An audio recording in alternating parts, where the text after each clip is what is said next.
আজ একটা নতুন ধরনের রান্না আপনাদের সঙ্গে শেয়ার করব। এটা হচ্ছে পূর্ব বাংলার রান্না। এটাকে বলা হয় তিতার ডাল। এর জন্য প্রথমে আমি একটু অল্প তেল দিয়ে একটু নুন হলুদ দিয়ে উচ্ছেটাকে একটু ভেজে নিচ্ছি।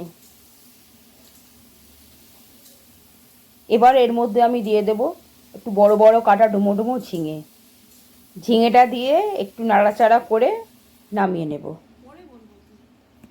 ডালটা আমি আগেই সিদ্ধ করে প্রেসারে রেখে দিয়েছি, 2টো সিটি মারলেই হয়ে যাবে। আমার এটা একটু ভাজা ভাজা হয়ে গেছে। এর মধ্যে আমি আদা আর কাঁচা লঙ্কা বাটা দিয়ে একটু নাড়াচাড়া করে নেব। এবার আমি এর মধ্যে এটা নামিয়ে রেখে ফোড়নটা দেব ডালের জন্য। এবার আমি ফোড়নের মশলাটা রেডি করে নিলাম। এখানে ফোড়নে যাচ্ছে ধনে, মৌরি, সর্ষে, রাঁধুনি, মেথি।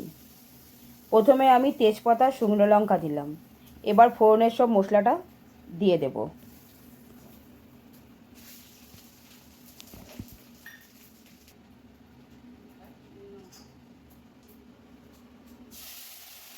তারপর মশলাটা ফোড়ন দিয়ে দিলাম। এগুলো একটু ভাজা ভাজা হয়ে যায়, ভাজা ভাজা এগুলো একটু নেড়ে চেড়ে নিই, সুন্দর বেশ গন্ধ ছাড়বে। তারপর এর মধ্যে ঝিঙেটাতে আর উচ্ছে দিয়ে দেবো, যেটা আগে করেছিলাম, ভেজে রেখেছিলাম, যেটা আদা বাটা দিয়ে। এবার এর মধ্যে ডাল দেওয়া হয়ে গেল। এবার এর মধ্যে পরিমাণ মতো নুন, হলুদ, সামান্য মিষ্টি দিয়ে দেবো।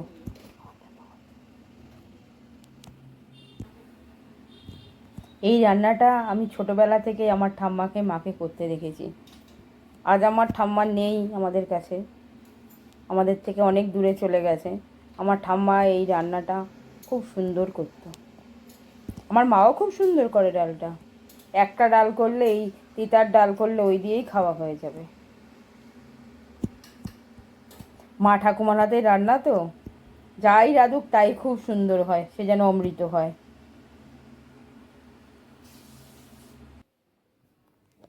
আমার ডাল রেডি, ডাল পুরো ফুটে গেছে। এই ডালটি দিয়ে ভাত খেতে খুব সুন্দর লাগে, সঙ্গে যদি গন্ধরাজ লেবু হয় আর কোনো কথা হবে না। আজকে আমি এখানেই শেষ করলাম। টাটা।